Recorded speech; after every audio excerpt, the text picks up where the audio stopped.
João capítulo 20, verso 30 e 31, tá?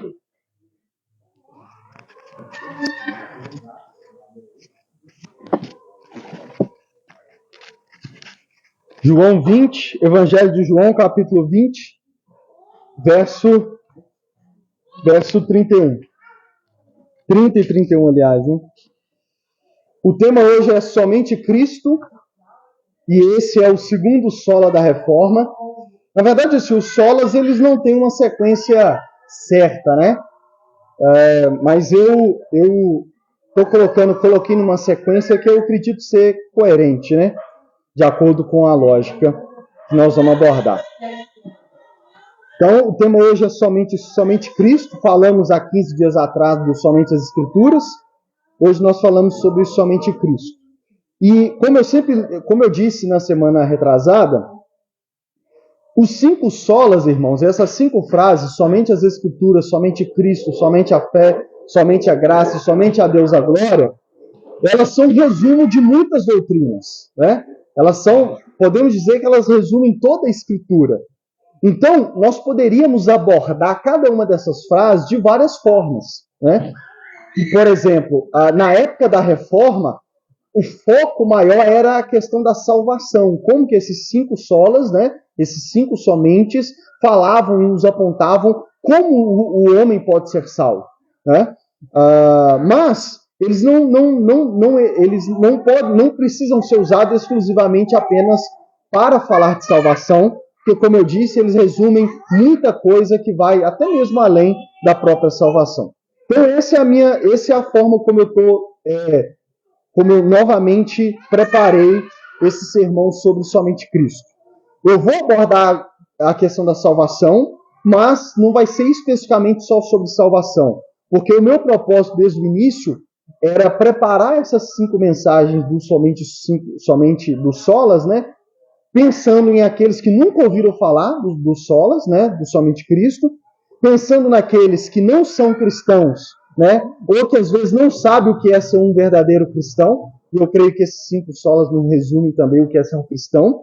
Então, o meu foco é esse. E, ao mesmo tempo, para nós que somos cristãos, como vocês viram há 15 dias atrás, mostrar como que somente os 5 solas nos ajuda e nos livra de enganos que tem hoje na igreja. Amém? Então, eu basicamente estruturei essa pregação igual a da semana retrasada. O que significa o sola?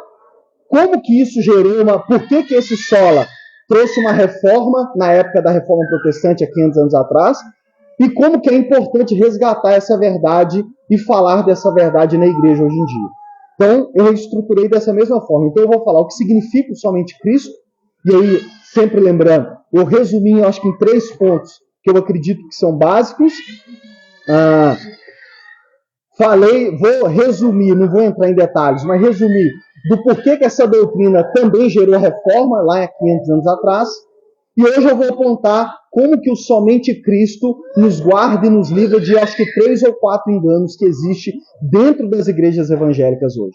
Então, apesar do início dos solas ser num contexto de combate dentro da Igreja Católica Apostólica Romana, o meu foco maior não é nem apontar como que isso combate a Igreja Católica ainda hoje. O meu foco é mostrar como que tem enganos dentro da Igreja Evangélica hoje e que os 5 solas também pode resgatar essas verdades, pode nos livrar deles. Amém? Esse é um resumo que eu julguei ser necessário novamente. Então vamos lá ao nosso texto base de hoje, João 20, versículo 30 e 31. Diz assim a palavra de Deus. Evangelho de João, capítulo 20, verso 30 e 31. Jesus realizou, na presença dos seus discípulos, muitos outros sinais milagrosos que não estão registrados nesse livro. Mas estes foram escritos para que vocês creiam que Jesus é o Cristo, o Filho de Deus, e crendo, tenham a vida eterna em seu nome. Vamos orar e eu leio novamente. Senhor, nosso Deus e nosso Pai, Senhor, eis aqui a Tua palavra, eis aqui as Sagradas Escrituras, Senhor. Nós nos reunimos mais um domingo para ouvir a Tua Santa Palavra. Portanto, agora eu peço a ajuda do Teu Espírito para que eu possa ser o mais fiel possível às Tuas Escrituras, para que eu possa apontar à igreja e a todos que ouvirão a importância e o que é uma dessas bases doutrinárias que nós temos na linha reformada, que é o somente Cristo. Me ajude a glorificar Cristo, a apontar para Cristo, que no fim tudo seja para a Tua glória. Amém? Vou ler mais uma vez. João, eu inclusive terminei essa semana, não sei em que pé você está da leitura. João, ele, dos 4 evangelhos, Mateus, Marcos, Lucas e João, Mateus, Marcos e Lucas é chamado dos evangelhos sinóticos. Por que essa palavra? Porque eles são muito parecidos, porque eles contam basicamente as mesmas histórias, basicamente. Tem uma ou outra que um conta, o outro não conta, mas basicamente eles contam as mesmas, vamos dizer, as mesmas histórias de quando Jesus esteve nessa terra. E João vai um pouco diferente, apesar dele também contar histórias que os outros 3 contaram. João é um pouco diferente, por causa do público, não vou entrar nesses detalhes. Mas João é um pouco diferente.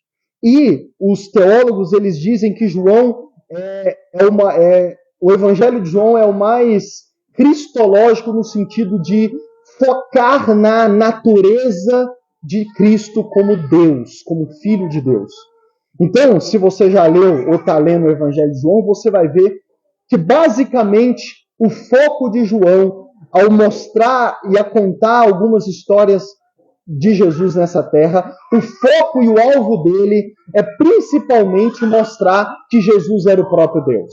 João, na verdade, começa assim, né? No princípio era o verbo, inclusive parte da música que nós cantamos é inspirada em João capítulo 1. No princípio era o verbo e o verbo era Deus e o verbo estava com Deus. Então você vai ver que João, o foco dele, das histórias que ele contou e dos ensinamentos que ele escolheu relatar que Jesus ensinou, o foco dele é mostrar que Jesus era o Logos, era o Verbo, era a Palavra, era o próprio Deus, era o Filho de Deus. Tanto que esses versos 30 e 31 do capítulo 20, o penúltimo capítulo, ele resume isso. Olha o que ele diz. Depois de contar várias experiências, João diz assim: Jesus realizou na presença dos seus discípulos muitos outros sinais milagrosos que não estão registrados aqui. Aí olha o 31. Mas estes foram escritos para que vocês creiam que Jesus é o Cristo, o Filho de Deus, e crendo tenham vida em seu nome, vida eterna em seu nome. Aqui está João mostrando o resumo do porquê que ele escreveu o Evangelho. Ele diz, eu poderia contar várias outras coisas, mas eu escolhi essas dentre muitas que eu poderia contar, e no capítulo 21 ele vai dizer que se fosse registrar em livro tudo que Jesus fez e ensinou, não caberia no mundo os livros para contar. Né? Então ele diz, mas estes que eu registrei, o meu objetivo, o meu propósito com tudo isso que eu escrevi a respeito de Jesus, é para que vocês creiam que esse Jesus é o Cristo, é o Messias, é o ungido de Deus, é o enviado de Deus, é o Salvador e ele é o Filho de Deus. E crendo em Jesus como Cristo e Filho de Deus, vocês tenham no nome dele a vida eterna, a salvação. Esse é o propósito do Evangelho de João, mas como nós começamos com somente as Escrituras, nós podemos dizer que esse é o propósito não só de João, mas esse é o propósito de toda a Escritura. O propósito de mostrar que Jesus é o Cristo, Jesus de Nazaré, nascido em Belém, filho de Maria, filho de José, nascido em Belém, cresceu em Nazaré, e que aos 30 anos foi batizado por João Batista e começou a pregar o Evangelho e a operar vários sinais miraculosos que ninguém antes dele e depois dele realizaram. Estou falando no caso de todos, né? O propósito de João e o propósito de, na verdade, toda a Escritura é apontar que Jesus é o Cristo, que Jesus é o Filho de Deus, para que nós creiamos nesse Jesus e tenhamos vida eterna. Esse é o propósito de toda a Escritura. Como eu disse há 15 dias atrás, na primeira mensagem, eu terminei mostrando que a própria Escritura nos diz que toda ela aponta para Cristo. Portanto, o propósito não só do Evangelho de João, mas de toda a Escritura é apontar para Cristo. É apontar para Jesus como Cristo, como Filho de Deus, como aquele que, se nós lançarmos a nossa fé nele, que é o assunto da semana que vem, nós teremos a vida eterna, nós seremos salvos. Esse é o propósito de toda a Escritura. Portanto, eu quero mostrar para vocês no meu primeiro ponto o que significa dizer somente Cristo. Eu vou a partir desses versos e vou, obviamente, ler vários outros versos, inclusive do Evangelho de João. Então vamos lá. O que significa dizer somente Cristo? O que essa frase resume? Quais das doutrinas que essa frase resume? Somente Cristo. Por que nós, cristãos evangélicos e reformados, gostamos de enfatizar somente Cristo, somente Cristo, somente Cristo? Somente Cristo deve estar nas músicas, somente Cristo deve ser o centro de todo culto, o centro de toda a igreja, como tem uma outra canção que gostamos de cantar. Por que somente Cristo? Por que não qualquer outro? Por que não outros que tem por aí? Por que somente Cristo? Bom, eu enumerei 3 razões principais. A primeira delas eu já comecei a introduzir. A primeira razão e o primeiro significado do somente Cristo é porque somente Cristo significa que é para Jesus Cristo que toda a Escritura nos aponta. Então, o primeiro significado da frase somente Cristo, e como eu disse, esse vai além da questão da salvação. Falar somente Cristo é falar e lembrar que toda a Escritura nos aponta para Jesus Cristo. Toda a Escritura, toda a Bíblia, de Gênesis a Apocalipse, em todos os 66 livros da Bíblia, o propósito deste livro é apontar para Jesus Cristo, como Cristo, o Messias, o ungido de Deus, o Filho de Deus e, por consequência, o Salvador do mundo, aquele em quem podemos ter vida, aquele em quem devemos depositar a nossa fé. É para Cristo que as Escrituras apontam. E como eu comecei com somente as Escrituras, hoje eu vou falar um pouco mais de que toda a Escritura, o propósito maior da Escritura é nos apontar para Jesus Cristo, é falar sobre Jesus Cristo. Mais uma vez, essa semana eu fui tentado a comprar mais uma Bíblia, aquela do Jesus Pop, que na capa está escrito: esse livro é sobre Jesus. Porque ela resume bem, esse livro, toda a Bíblia, é sobre Jesus. Irmãos, a Bíblia não é sobre mim e sobre você. A Bíblia não é um livro de autoajuda. A Bíblia não é um livro onde eu, pastor, ou qualquer outro pastor, sobe nos púlpitos todos os domingos para tirar desse livro lições para a vida, lições de autoajuda, para você ter uma semana de vitória, para você ter sucesso, para você ter prosperidade financeira. Não, a Bíblia não é um livro de autoajuda. A Bíblia não é um livro para o aperfeiçoamento humano. A Bíblia não é um livro onde a gente tira lições para que a gente se torne um ser humano melhor. O propósito primordial da Bíblia é nos apontar para uma pessoa, e essa pessoa é Jesus Cristo. Esse livro é sobre ela. Todas as histórias, eu mandei um vídeo lá no grupo, não sei se vocês viram, um resumo breve para nos ajudar a entender de que todas as histórias da Bíblia apontam para Cristo. Todas as histórias. Por isso que sempre que eu estou pregando, o meu último ponto do meu esboço é como isso nos aponta para o Evangelho. Porque independente da história que a gente abordar na Bíblia, independente das doutrinas ou qualquer outra coisa, até mesmo de lições morais que a Bíblia contém, todo o propósito dela, no final das contas, é nos apontar para Jesus Cristo. É por isso que os profetas do passado escreveram. É por isso que os apóstolos liam os profetas do Antigo Testamento e mostrava que apontava para Cristo. Se você ler Atos dos Apóstolos, nós vamos ler Atos dos Apóstolos daqui a pouco, você vai ver que Apolo, que era um grande pregador, e também o apóstolo Paulo, uma das coisas que eles faziam quando entravam numa sinagoga para pregar o Evangelho era ir passando pelas Escrituras do Antigo Testamento e mostrando para os judeus, pelas Escrituras do Antigo Testamento, que Jesus era o Messias.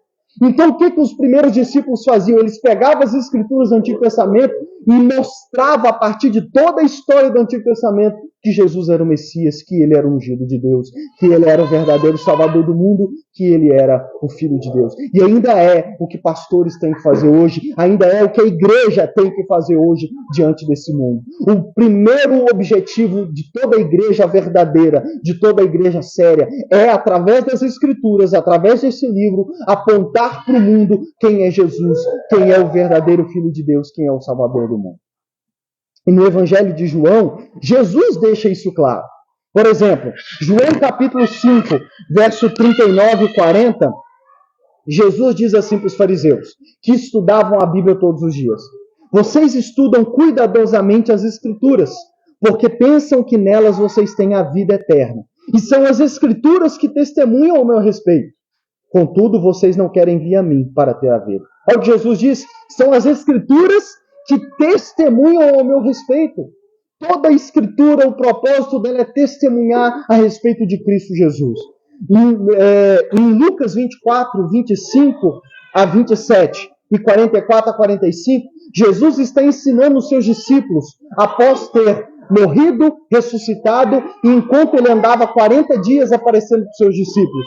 Jesus encontra com 2 discípulos no caminho de Emaús, que estavam cabisbaixos, que estavam tristes, estavam sem esperança, diz o capítulo 24 de Lucas. E o que Jesus faz com eles? Olha o que Jesus disse para eles. Ele lhes disse: como vocês custam a entender e como demoram a crer em tudo que os profetas falaram. Não devia o Cristo sofrer essas coisas para entrar na sua glória? E olha o que diz, verso 27. E começando por Moisés, ou seja, os 5 primeiros livros, Gênesis, Êxodo, Levítico, Número e Deuteronômio, começando por Moisés e todos os profetas, explicou-lhes o que constava a respeito dele em todas as Escrituras. Jesus fez isso após ressuscitar e andar com seus discípulos. Ele ajudou eles a entender que toda a Escritura apontava para ele. Inclusive, eram as Escrituras do Antigo Testamento que já anunciavam tudo que o Messias deveria fazer, sofrer, para ressuscitar e entrar na sua glória. No verso 44 e 45, depois já com os demais discípulos, diz assim, e disse-lhes, foi isso que eu lhes falei enquanto ainda estava com vocês. Era necessário que se cumprisse tudo o que a meu respeito estava escrito na lei de Moisés, nos profetas e nos salmos. Então lhes abriu o entendimento para que pudessem compreender as Escrituras. Jesus falou com os discípulos, olha, era necessário que tudo que Moisés escreveu, os profetas e os salmos, que estavam escritos a meu respeito, se cumprisse. E é por isso que eu fiz tudo isso. Quando a gente lê os evangelhos, a gente vê várias vezes dizendo assim, Jesus fez isso para cumprir a escritura tal. Jesus fez isso para cumprir a escritura tal. Tudo que Jesus fez foi para cumprir o que a respeito dele estava escrito nas escrituras sagradas. E Jesus então abre o entendimento dos seus apóstolos e de primeiros discípulos para entender as Escrituras. Irmão, o verdadeiro entendimento das Escrituras é compreender como que ela, toda ela, do início ao fim, fala de Jesus. Amém? O Antigo Testamento apontava para o Messias que viria no futuro. O Novo Testamento, os apóstolos escreveram a respeito do Messias com quem eles conviveram e com quem eles começaram a pregar após ele ter voltado para o Pai e ter dito para eles pregar o Evangelho a toda a criatura. O Antigo Testamento, e não só o Novo Testamento, todo ele é sobre Jesus. Por isso que nós dizemos que do início ao fim, de Gênesis a Apocalipse, é tudo sobre Jesus. Irmãos, nós somos apenas coadjuvantes. O personagem principal da Bíblia é Jesus Cristo. Tudo é sobre ele. É tudo sobre ele. Não é nada sobre nós. Infelizmente, a teologia coach hoje e muitos outros estilos de pregação leva o crente ou aqueles que frequentam a igreja a achar que o propósito da Bíblia é servir você, é te ensinar coisas da vida, é te dar lições de moral, é te ensinar o que fazer e o que não fazer. Deixa eu dizer para você, eu digo isso com frequência aqui, a Bíblia não é um livro de regras, a Bíblia não é um livro de proibições, a Bíblia não é um livro onde tem o que você pode ou não fazer em primeiro lugar. A Bíblia, em seu primeiro propósito, no seu primeiro objetivo, é nos apontar para um Senhor e um Salvador, que é Jesus Cristo. Como João disse, o que eu escrevi aqui é para que vocês creiam que Jesus é o Cristo e que Ele é o Filho do Deus vivo. E creiam nele, para que crendo nele vocês tenham vida e tenham a vida eterna. Portanto, resumindo, nós lemos e devemos ler a Bíblia para conhecer Jesus, o Cristo, o Filho de Deus. Irmãos, esse deve ser o seu primeiro propósito quando você vai ler a Bíblia. O seu primeiro propósito ao ler a Bíblia não é conhecer teologia. Não é conhecer a Bíblia para falar com os outros que você conhece. O propósito número 1 da Bíblia, irmãos, é conhecer Jesus Cristo, o nosso Senhor e Salvador, o Filho de Deus, o verdadeiro Deus. Esse é o propósito número 1. Se você ler a Bíblia em primeiro lugar para qualquer outro motivo, ainda que seja para me agradar, ainda que seja simplesmente para cumprir o plano de leitura anual da igreja, não. O seu propósito número 1 ao ler a Bíblia deve ser conhecer Jesus. Para que o conhecendo, você o ame. Agora aqui entra um outro ponto que às vezes quem ainda não é cristão não entende. Eu conheço várias pessoas, inclusive amigos, que dizem crer na Bíblia. Mas eu pergunto se elas creem em Jesus Cristo, cristãs, elas ainda não têm convicção para dizer que creem em Jesus Cristo ou que é cristão. Mas dizem crer na Bíblia. E aqui é um ponto de alerta que eu faço a você em amor. Não existe crer na Bíblia e não crer em Jesus Cristo. Eu vou repetir. Não existe dizer que crê na Bíblia e não crer em Jesus, ou não tem convicção para dizer eu creio em Jesus como Senhor e Salvador, a ponto de você selar isso com uma cerimônia pública que é o batismo nas águas. Porque crer na Bíblia é crer em Jesus. Porque toda ela nos aponta para crer em Jesus. Como que eu posso dizer que eu creio no Evangelho de João, que eu creio no Novo Testamento, sendo que toda ele nos aponta para crer em Jesus? O propósito da Bíblia é me levar a crer em Jesus como Cristo, como Filho de Deus, como Senhor e Salvador do mundo, como Senhor e Salvador da minha vida. Então, não existe crer na Bíblia e não crer em Jesus. E eu digo para você com muito amor, se você diz que crer na Bíblia, mas ainda não crê em Jesus, não ainda a ponto de publicamente o confessar através do batismo das águas, deixa eu dizer para você, você não crê na Bíblia. Você não crê na Bíblia. Porque crer na Bíblia é crer em Jesus, porque toda ela, o propósito dela é isso, é me levar a crer em Jesus como Cristo, o Filho de Deus, o Senhor e o Salvador do mundo. Esse é o primeiro ponto. O propósito somente Cristo significa dizer que toda a Escritura nos aponta não para Maria, não para José, não para Paulo, não para João, não. O propósito de toda a Bíblia, não para Abraão, não para Moisés, não para Noé, não para Adão, não. O propósito de toda a Bíblia é nos apontar para Jesus Cristo, do início ao fim da Bíblia. Segunda coisa que eu destaquei do que significa somente Cristo. Falar somente Cristo significa dizer também que somente Jesus Cristo é a revelação exata do Deus vivo e verdadeiro, Criador de todas as coisas. Vou repetir. Falar somente Cristo, somente Jesus Cristo, também está implícito dentro disso que somente Jesus Cristo é a revelação exata do Deus vivo, verdadeiro, Criador de todas as coisas. E o único Deus vivo e verdadeiro. Aqui está um outro ponto. Eu também conheço várias pessoas que dizem crer num único Deus. Eu creio num Deus que criou todas as coisas. Eu creio que só existe um Deus. Eu creio nisso, Lucas. Eu creio que existe só um Deus. Eu creio que é esse Deus que criou todas as coisas, que me criou, que criou todos nós. Eu creio nele. Eu creio que eu não posso crer em outros deuses. Eu creio nisso.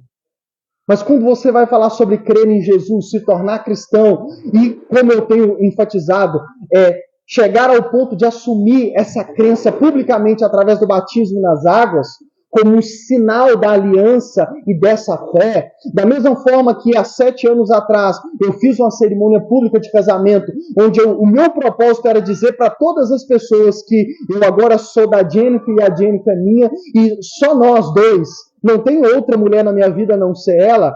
Da mesma forma, crer em Jesus deve te levar a chegar a um ponto em que você assume isso publicamente. E que você faz até mesmo questão de assumir através do batismo, que seria essa cerimônia de casamento, de que iria selar a sua fé pública em Jesus e somente em Jesus.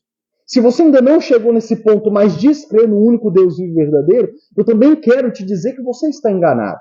Ou você está no mínimo enganando a si mesmo, ou você ainda não entendeu o que a Bíblia ensina. Porque toda a Escritura aponta para Cristo e, em segundo lugar, aponta dizendo que somente Jesus Cristo é a revelação exata, perfeita do Deus único, vivo, verdadeiro, Criador de todas as coisas. Portanto, crer no único Deus vivo e verdadeiro é crer em Jesus. Porque a Escritura nos diz que esse Deus único, vivo, verdadeiro, Criador de todas as coisas, Ele é o Pai de Jesus Cristo, Ele é um com Jesus Cristo e Ele é o próprio Jesus Cristo. E que se quisermos conhecer a esse Deus único, vivo, verdadeiro, Criador de todas as coisas, eu preciso conhecer Jesus. Porque é esse Jesus quem me revela esse Deus. E novamente eu vou usar versos de João, onde o próprio Jesus disse isso em terra. O primeiro é do primeiro capítulo de João.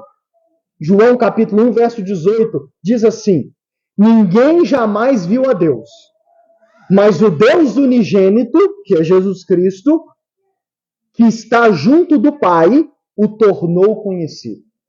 Olha o que João diz, depois de dizer, no princípio era o Verbo era Deus, o Verbo estava com Deus, tudo o que foi feito por meio dele, nada poderia ser feito sem ele. Aí diz no verso 18, ninguém jamais viu a Deus, nenhum ser humano jamais viu o Deus vivo, o verdadeiro Criador de todas as coisas, visivelmente. Mas aí João diz assim, mas o Deus unigênito, que está junto do Pai, o tornou conhecido.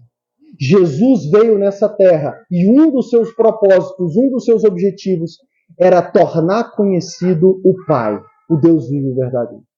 Jesus andou nessa terra para que as pessoas, ao olhar para Ele, ao conhecê-lo, conhecessem o Pai, conhecessem o Deus único, vivo, verdadeiro, Criador de todas as coisas. Colossenses 1, que é a base da música que cantamos, por último, diz assim, Ele é Jesus, é a imagem do Deus invisível.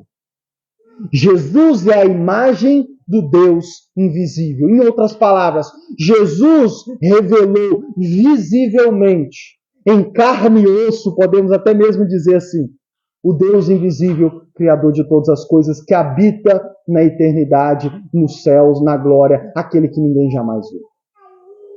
Verso 19 de Colossenses 1 diz assim, foi do agrado de Deus que nele habitasse toda a plenitude.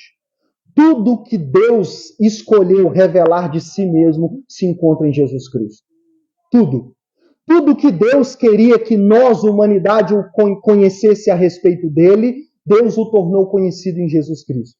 De forma que se queremos conhecer o Deus único, vivo, verdadeiro, que criou todas as coisas, é só olharmos para Jesus. Hebreus capítulo 1, verso 3 diz assim, o Filho é o resplendor da glória de Deus. E é a expressão exata do seu ser.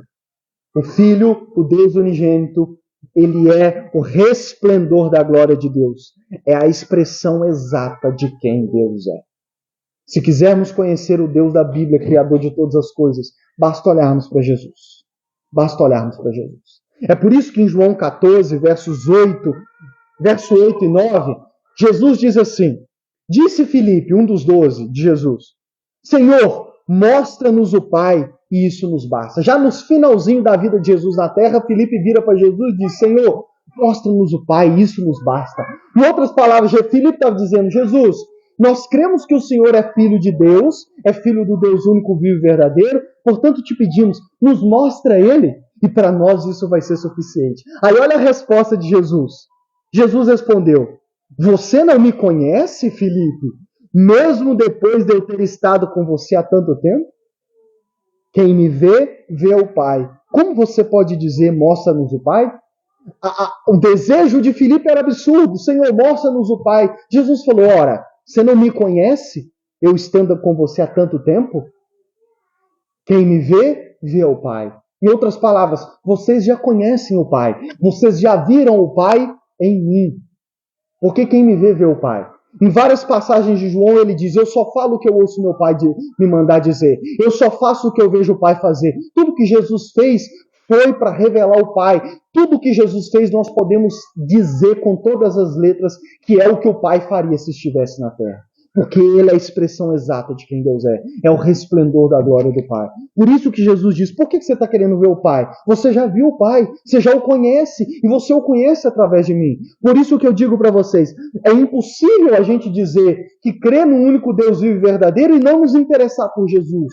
Dizer que queremos conhecer o Deus único, vivo e verdadeiro e não nos importar em conhecer Jesus. Porque conhecer Jesus é conhecer o Deus único, vivo e verdadeiro.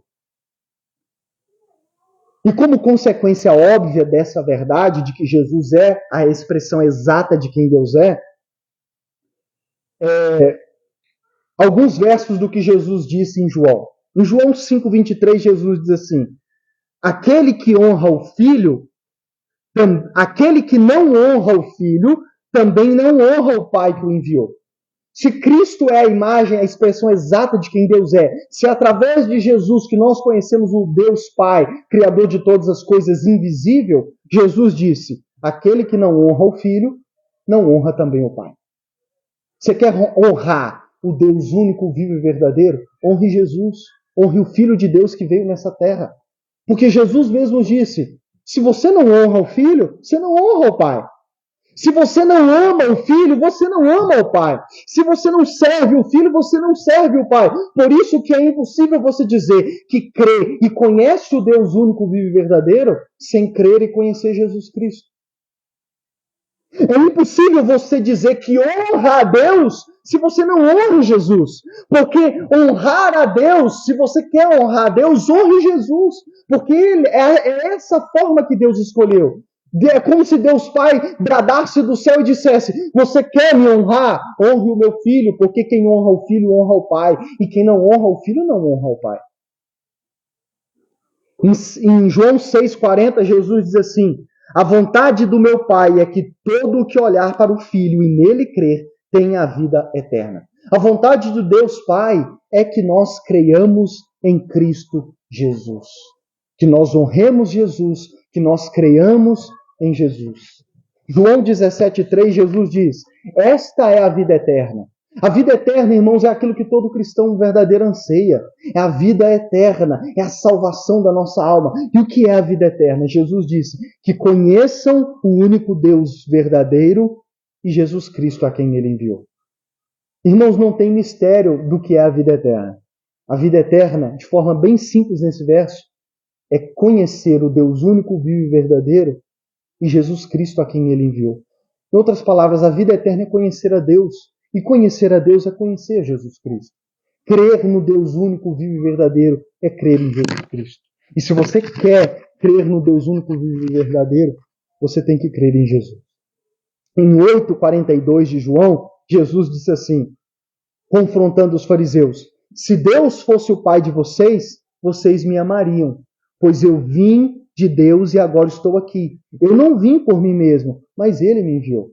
Os fariseus que não creram em Jesus, que perseguiram Jesus e o entregaram à morte, Jesus vira para eles e diz assim, eles estavam dizendo que Deus era o Pai deles, e Jesus diz assim, se Deus fosse o Pai de vocês, vocês iriam me amar. Eu conheço muitas pessoas que chamam Deus de Pai. Eu creio que Deus é nosso Pai, mas não creem em Jesus. E isso é uma incoerência.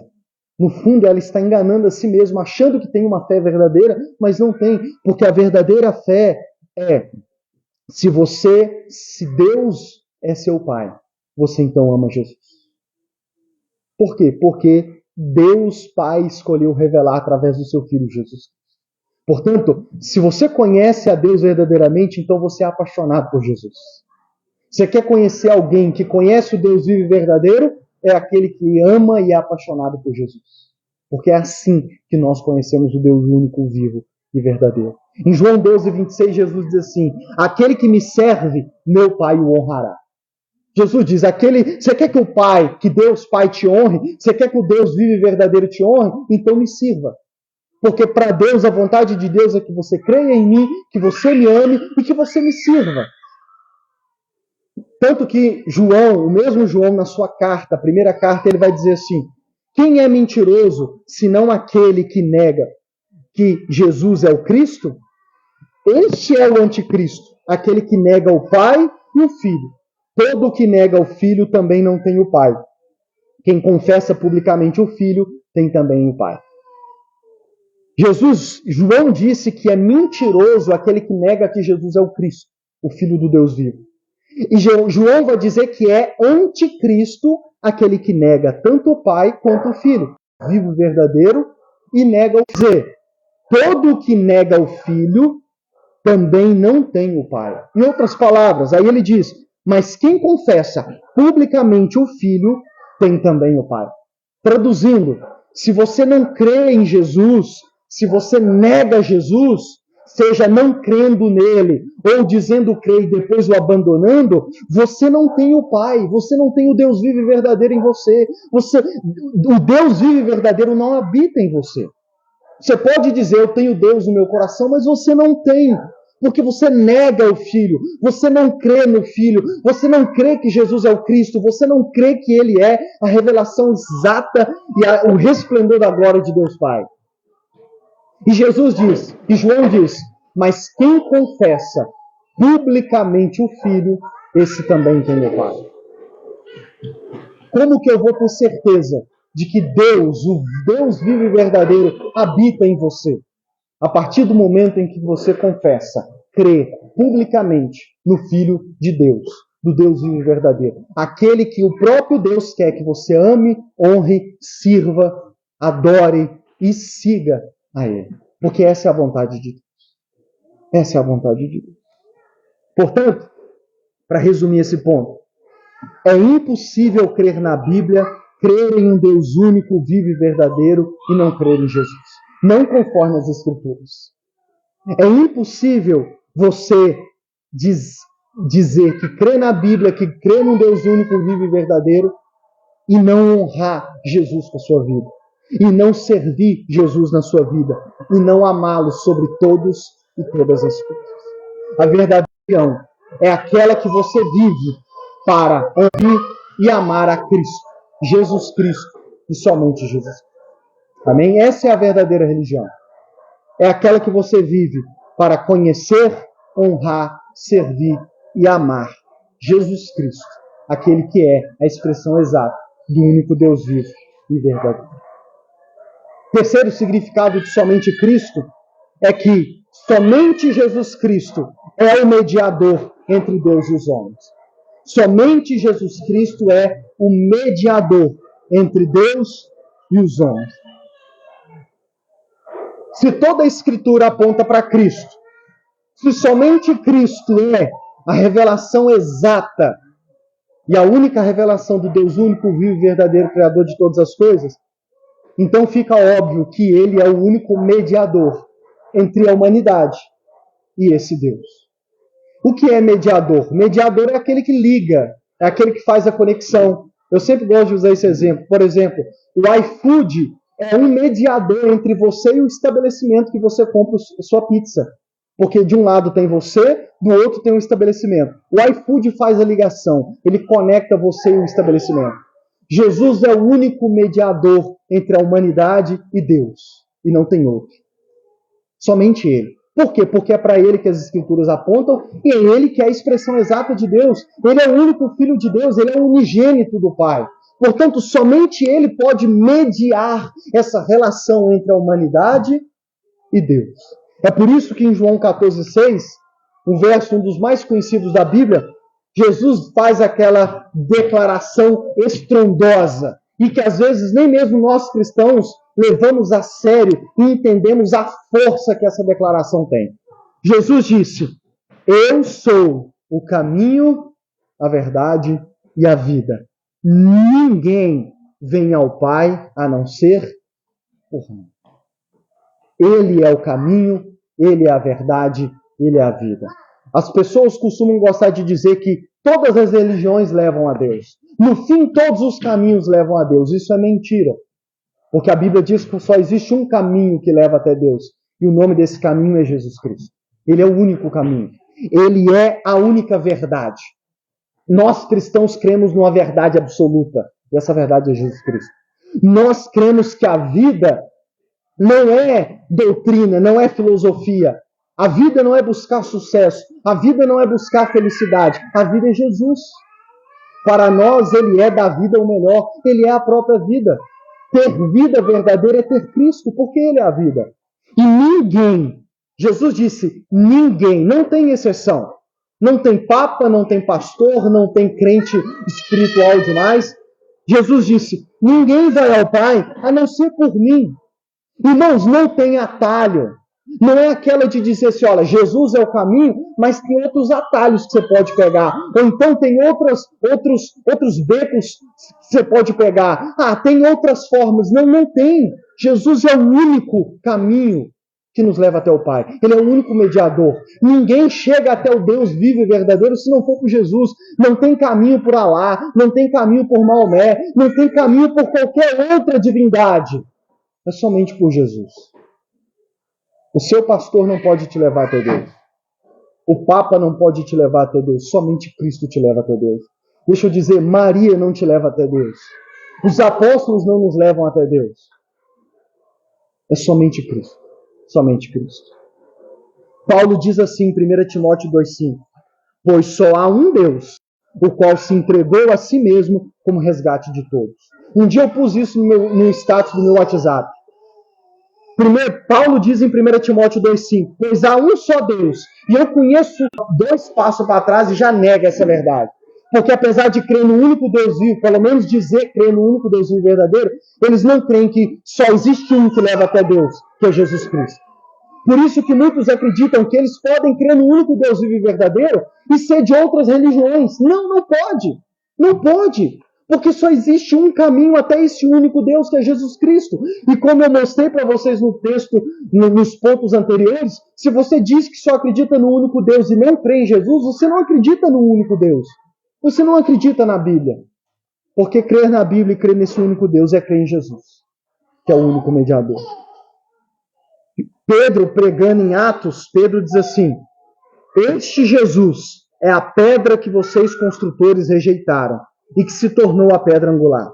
Não há salvação em nenhum outro, pois debaixo do céu não há nenhum outro nome dado aos homens pelo qual devamos ser salvos.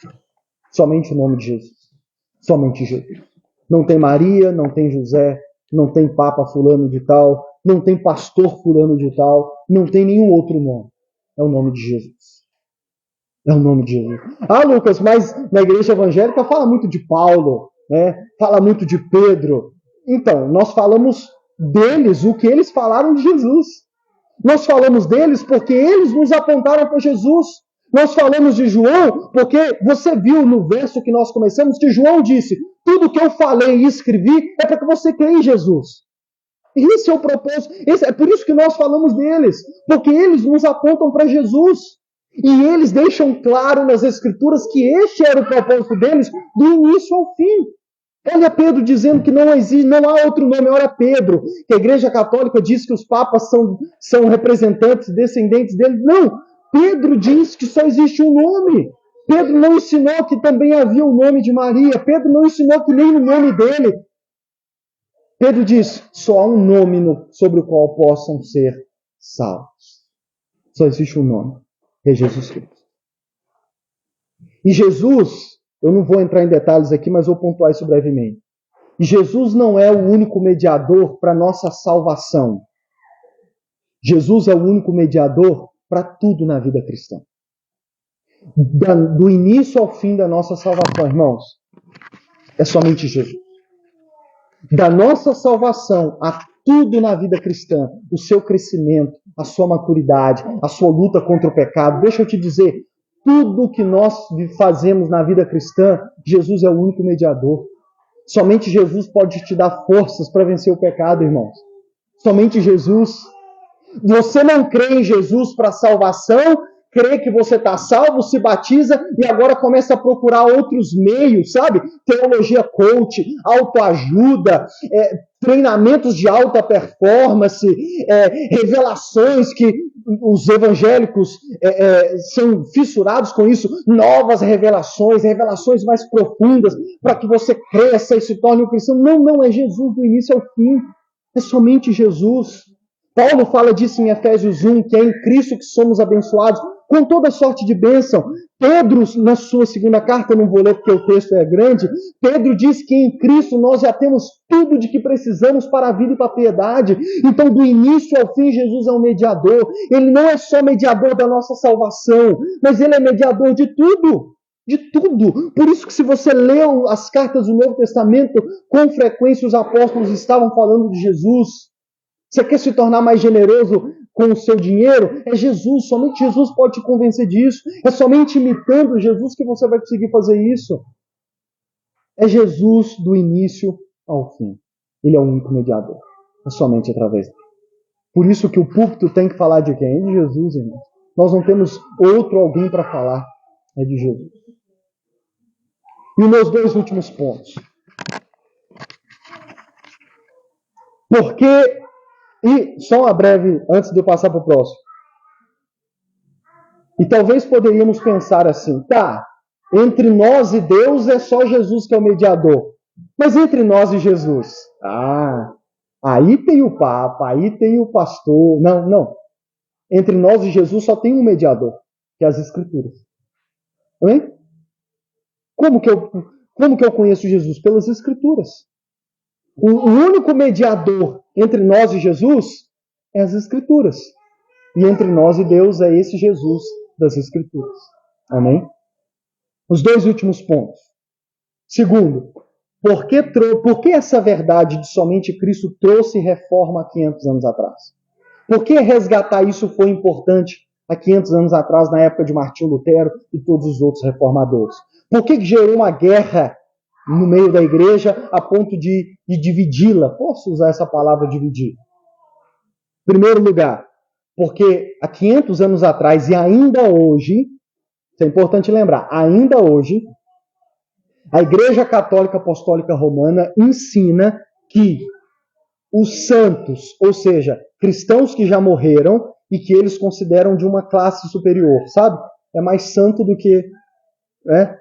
Os santos, que inclusive existem imagens de escultura desses santos.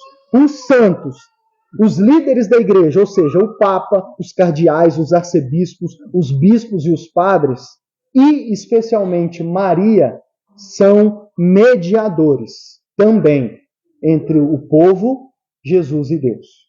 Então a Igreja Católica ensinava 500 anos atrás e ainda ensina, e se você é católico e me ouve e diz assim, não ensina isso, você não é praticante.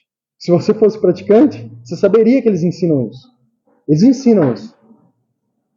Que, além de Jesus, existe os santos, a liderança da igreja e Maria em especial, que são também mediadores entre o povo, Jesus e Deus. Existe na Igreja Católica a doutrina da intercessão dos santos, que é o resumo dessa doutrina toda, e eles também ensinam que Maria é, inclusive, corredentora, ou seja, redentor da nossa salvação não é apenas Jesus.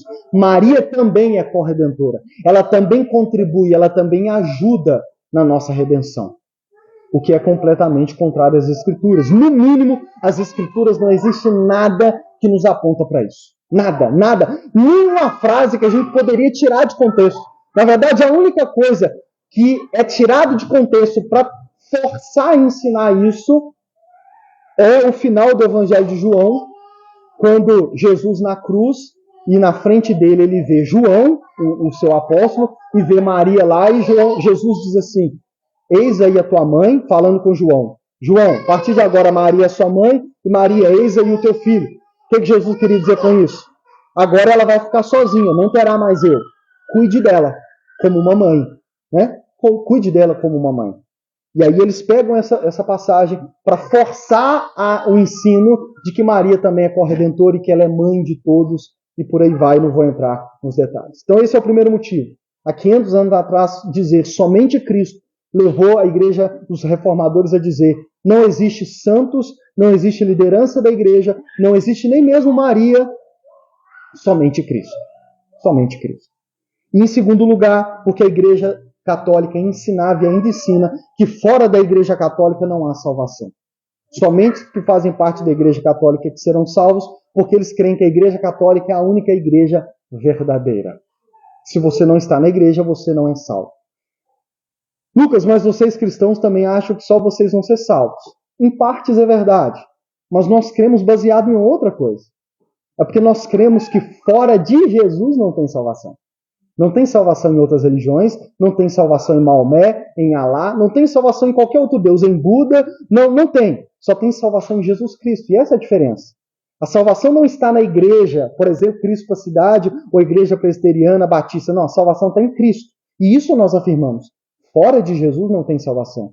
Se não for crendo em Jesus, não tem meio de ser salvo, e o motivo é óbvio, porque é tudo que eu resumi e falei até aqui. Então, nós não pregamos que fora da nossa igreja tem salvação. Nós pregamos que fora de Cristo não tem salvação. Mas as igrejas, inclusive é uma das acusações contra os evangélicos, é que existem milhares de denominações. E é verdade. E nós, de tudo, não vemos isso como algo ruim. Que, afinal de contas, nós cremos só existe um Senhor e Salvador.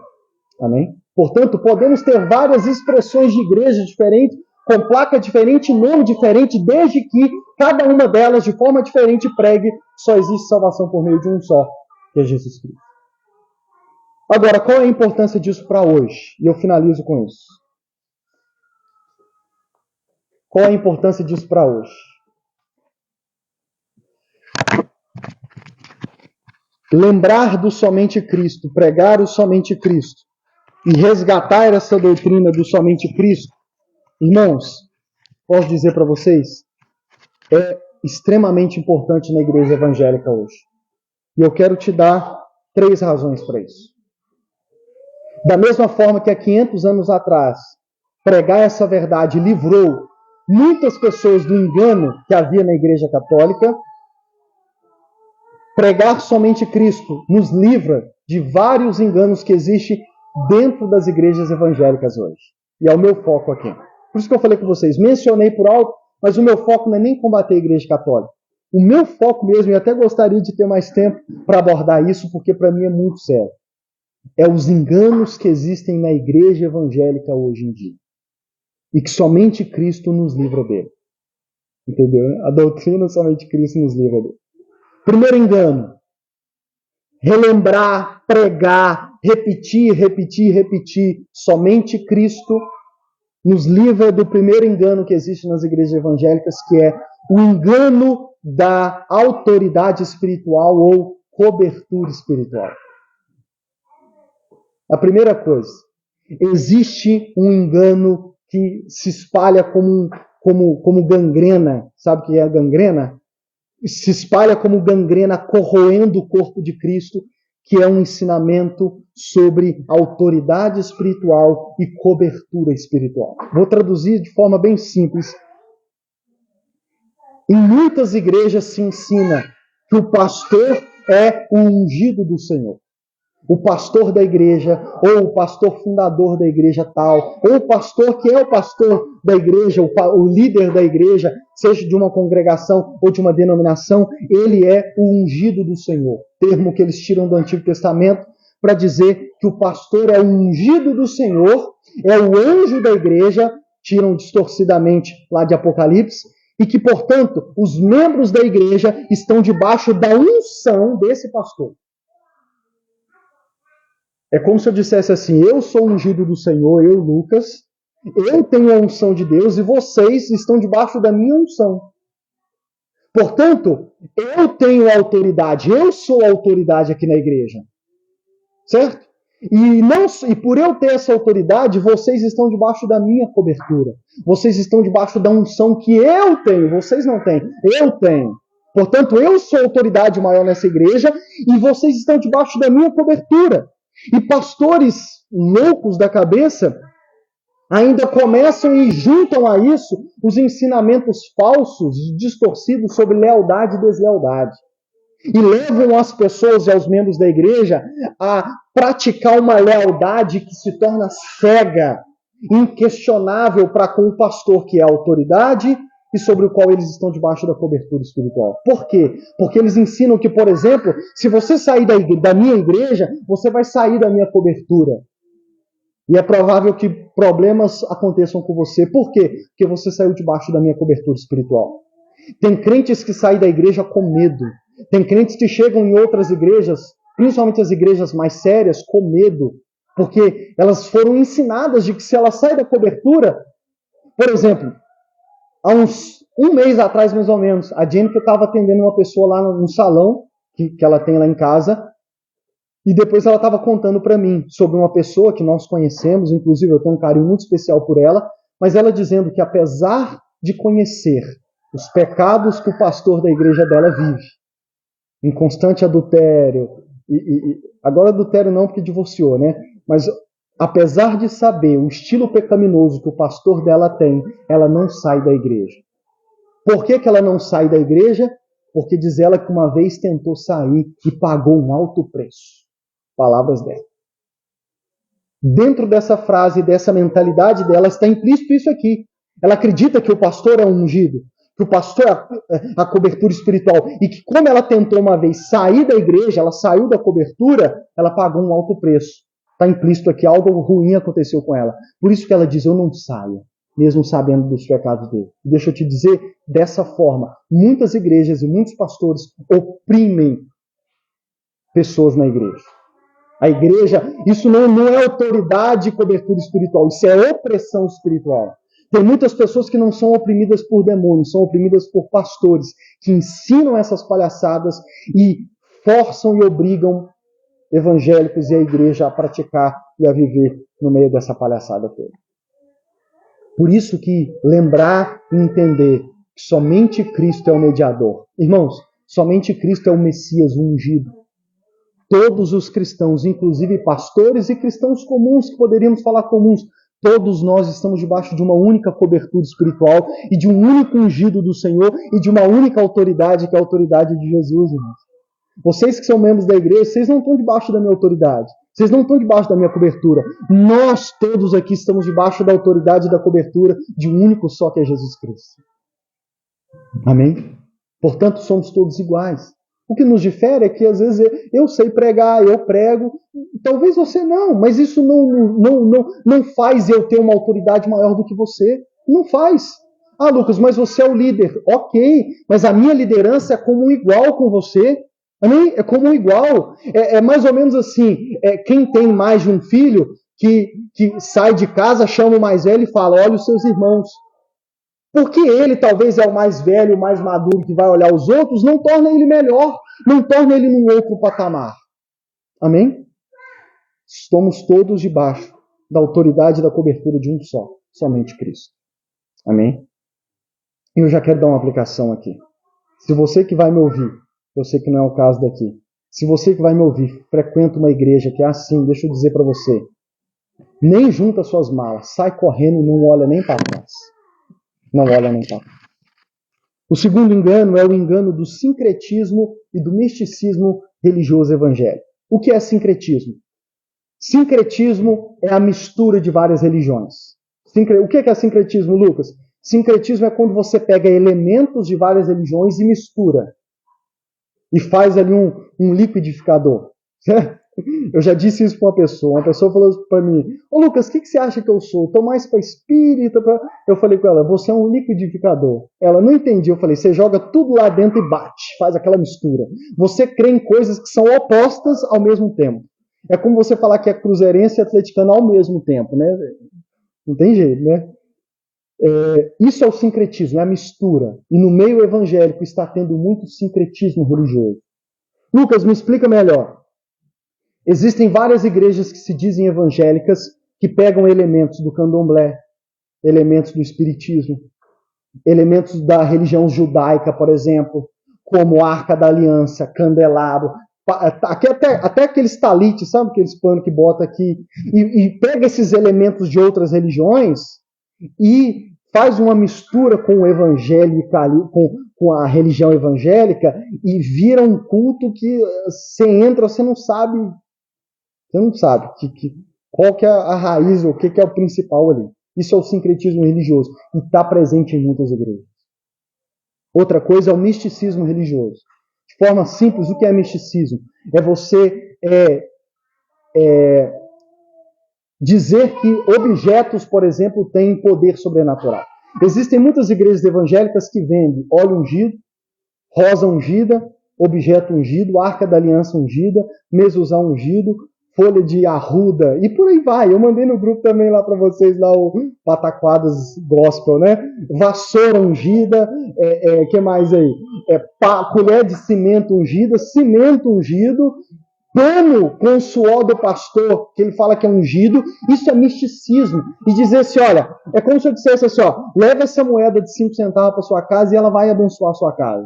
Ou então, pega aqui o suco de uva, põe no saquinho de chup-chup, chega lá, você passa na sua casa vai estar protegida. Isso é misticismo evangélico. E muitos pastores evangélicos e igrejas evangélicas dizem que esses objetos têm poder de abençoar a sua vida. Somente Cristo nos lembra que é somente Cristo. Não tem arca da aliança, não tem rosa ungida, não tem nada disso, irmãos. É somente Cristo. Amém? Tudo que você precisa é crer em Cristo. Se você está em Cristo, você tem tudo de que você precisa. Você não precisa temer macumba, você não precisa temer nada. Você está em Cristo. E se você está em Cristo, você não precisa de mais nada. Ah, Lucas, mas o óleo? Irmãos, nem mesmo o óleo, tá? Até mesmo o óleo é usado de forma muito distorcida nas igrejas. Já reparou que nós não ungimos nada com óleo aqui? Porque nós cremos que é Cristo. Se eu estou em Cristo, eu já estou debaixo da verdadeira unção. Eu não preciso ficar ungindo nada. Ah, Lucas, mas o meu carro? O seu carro é seu? Você é de Cristo? Seu carro é de Cristo. Amém? Ah, Lucas, mas eu quero fazer uma oração. Faça uma oração. Mas não, é porque tem gente que se o pastor não pegar o óleo e ir lá e passar no carro dele, ele acha que o carro não está abençoado. Aí amanhã acontece um acidente, ele pisca lá e bate, ele vai falar, é porque eu não ungi. Não, é porque você boiou, né? É que você lerdou, você estava desatento e bateu, simples por isso. E o último para acabar mesmo.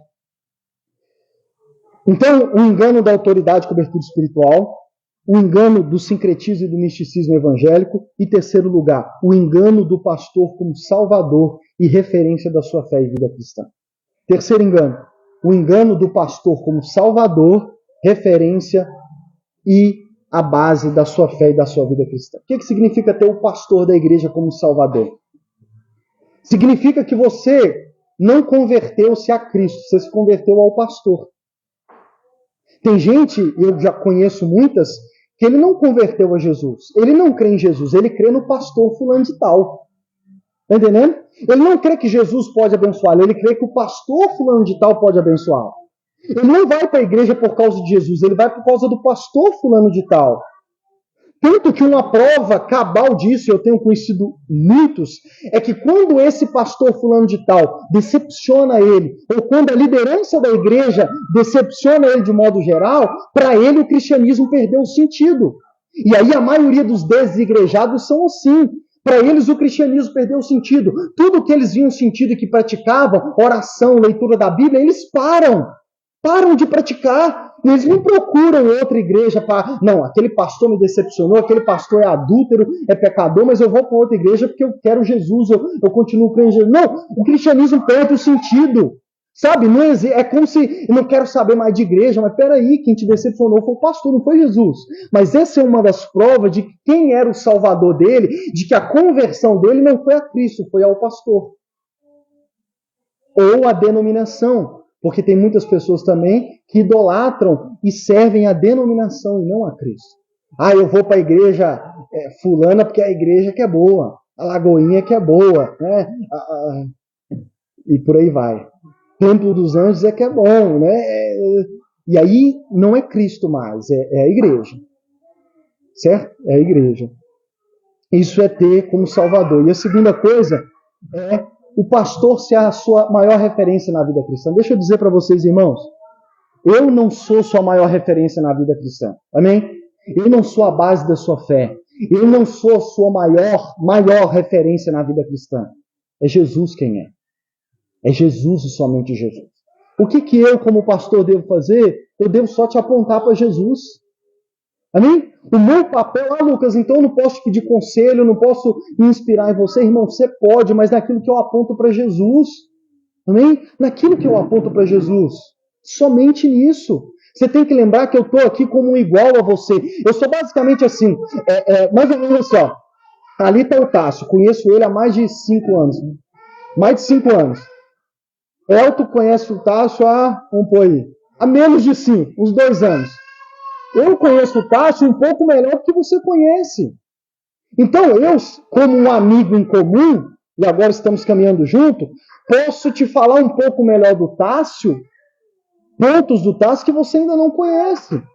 Assim é o pastor, e deve ser o pastor em toda a igreja. Talvez eu já tenho 13 anos de caminhada cristã. Eu talvez conheço Jesus um pouco mais, entenda aqui, do que você que talvez tem 2 anos de fé só. Mas o meu papel é simplesmente como um irmão mais velho, ou como aquele mais velho de casa, que te ajuda a conhecer aquele que verdadeiramente importa, que é Jesus Cristo. Esse é o papel. Amém? Portanto, já que eu passei 4 minutos, me dá mais 4, que aí eu concluo o sermão direito.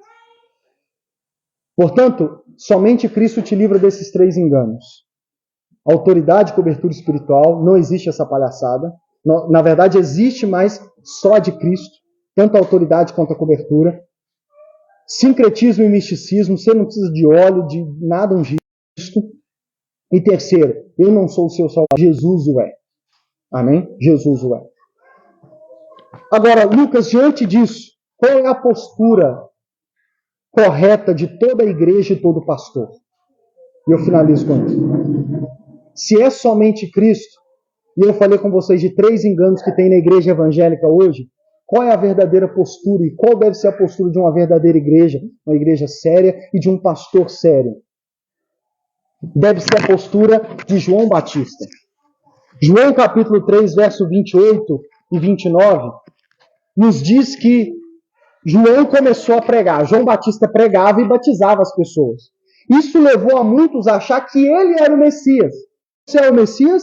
Olha o que João diz. Vocês mesmos são testemunhas de que eu disse: eu não sou o Cristo, mas sou aquele que foi enviado adiante dele. João diz: eu não sou o Messias. Vocês podem gostar de mim, vocês podem vir me ouvir pregar, mas eu não sou o Messias. Certo? Eu não sou o Messias. Eu vim na frente para apontar o caminho para ele, mas eu não sou o Messias. Aí João diz assim, ó: a noiva pertence ao noivo. O amigo que presta serviço ao noivo e que atende o ouve, enche-se de alegria quando ouve a voz do noivo. Esta é a minha alegria que agora se completa. É necessário que ele cresça e eu diminua. Em João capítulo 1, diz assim: João viu Jesus aproximando-se e disse: vejam, é o Cordeiro de Deus que tira o pecado do mundo. Nos versos 36 e 35, João repete isso. Eis o Cordeiro de Deus que tira o pecado do mundo. Aí o verso 37 diz assim: ouvindo-o dizer isso, os 2 discípulos seguiram a Jesus. Quando João viu Jesus, ele disse: esse é o Cordeiro de Deus que tira o pecado do mundo. E o capítulo 1 de João diz que quando 2 discípulos de João ouviu ele dizer isso, começaram a seguir Jesus. Irmãos, essa deve ser a postura de toda a igreja e de todo pastor. Apontar para Jesus e dizer: esse é o Cordeiro de Deus que tira o pecado do mundo. É a ele que vocês devem seguir. A ponto de, se algum discípulo meu ou da minha igreja passar a seguir Jesus e não mais eu tenho que estar feliz. Esse é o meu objetivo. Meu objetivo é levar as pessoas a crer naquele, não eu, mas naquele que é o Cordeiro de Deus e que tira o pecado do mundo. Portanto, você me seguiu até aqui, agora que você está vendo ele, siga-o. Amém? Siga. Esse é o nosso papel. Isso é evangelizar. É ser aquele que vai apontar para Jesus e dizer: esse é o Cordeiro de Deus que tira o pecado do mundo, e levar as pessoas a parar de te seguir e a seguir Jesus. E um verso que eu termino, eu vou concluir com isso. Amém? Essa é a postura verdadeira de todo cristão. E um dos meus versos favoritos do Novo Testamento. Eu vou pular outros aqui, que inclusive já está há mais de anos no status do meu WhatsApp. Paulo dizendo aos Coríntios: pois decidi nada saber entre vocês, a não ser Jesus Cristo e este crucificado. Essa é a postura de toda a igreja séria e de todo pastor sério. Eu decidi nada saber entre vocês, a não ser Jesus Cristo. Minha pregação é Jesus Cristo. O que eu devo fazer é apontar para Jesus Cristo, como João Batista fez, como Paulo fez, e como toda a igreja e todo pastor deve fazer. É somente Jesus. Vamos orar?